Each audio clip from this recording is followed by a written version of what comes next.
Around 1:50 p.m. on June 28, 2008, Batman the Ride at Six Flags Over Georgia was operating normally. Little did anyone on the scene know that in a few moments they would bear witness to one of the most infamous accidents in amusement ride history, when a 17-year-old would be struck and killed by the coaster. I've obtained hard-to-find reports that shed more light onto this accident than previously reported. The findings of those reports are outlined in this video. June 28, 2008 was just like any other busy Saturday at Six Flags Over Georgia. Lines for all the rides were long, but the line for Batman the Ride was especially long. The ride is an inverted coaster made by B&M.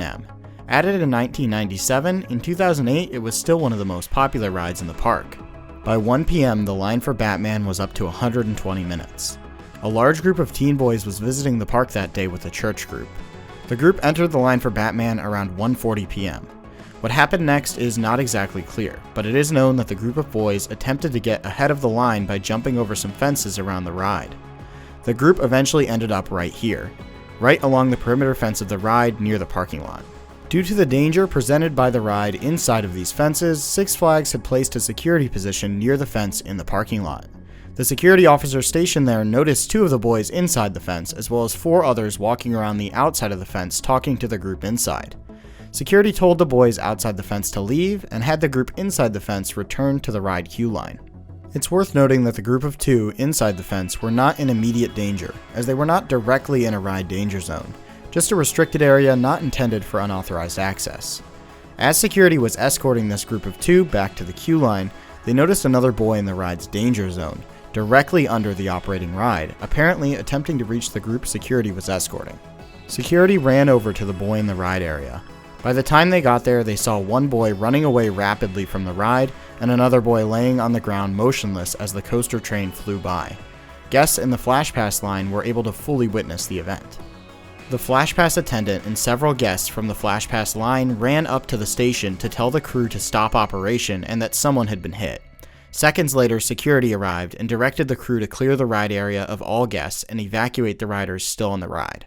Security secured the area and found that the guest hit by the ride was decapitated. They gathered statements from guests who witnessed the event. One of those statements is shown here. I saw a man run from the building, Batman, towards the fence. He jumped the fence and ran under the ride. He was hit by the ride, or one person on the ride, and fell forward. He didn't get up. This story was corroborated by another guest who was taken to guest services for new clothing after the ride due to him finding what appeared to be blood on his clothes. Security later interviewed this guest. The guest arrived at the security office and he had changed clothing. I asked where was the clothing he had on and he handed me a bag. I asked him what he saw and he stated that he was on the ride and he saw a body running. He said when the ride stopped he noticed that he had what appeared to be blood on his clothing. The accident prompted change at Six Flags Over Georgia, even though Six Flags was found to be free of blame for the accident. The accident investigation found that all the fencing in place around the ride did meet ASTM standards.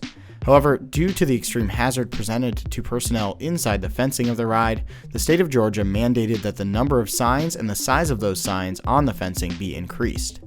They also mandated that all danger zone signs now include the wording "extreme danger." These updates were to be made within 10 working days of reopening the ride. The state also found that the fence in place around the ride met ASTM standards. However, due to the danger presented, the state mandated that Six Flags install barbed wire to the top of the existing fence. In the meantime, Six Flags was to increase the security presence outside the ride until the barbed wire and signage could be installed.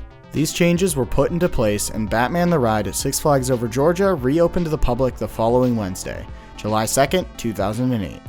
Batman has been operating safely at Six Flags Over Georgia ever since.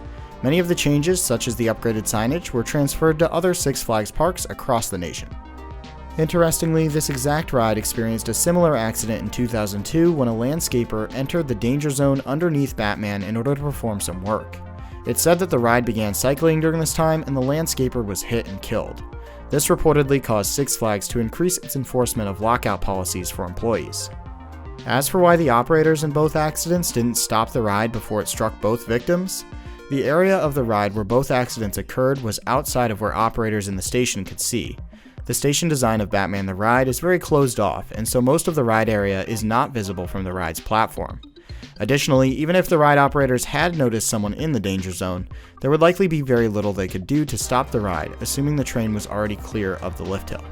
On Batman the Ride, after the train leaves the lift hill, it enters a free-run section of the track known as the main brake block. This section of track is traversed entirely using the momentum the train gains from going down the first drop. This means that until the very end of this section of track, the train cannot be stopped. This means that even if operators did see someone in a danger zone and e-stop the ride, the train in this section of track would continue as normal until it reached the brakes at the end of this section. Something like this actually occurred during the real accident. Immediately after the guest was struck, a group of guests along with the flash pass attendant ran to the platform yelling to the operators what had happened. The operators e-stopped the ride and ended up evacuating the riders from the train that struck the guest from the transfer brake area of the ride. As of October 2022, no similar accidents have happened at Six Flags parks. Batman the Ride continues to be a popular ride model at Six Flags parks around the US, and new safety signage can be found on ride fencing throughout the Six Flags chains, much of it being put in place as a result of this accident. To find out more about this accident, feel free to read the original accident report linked below.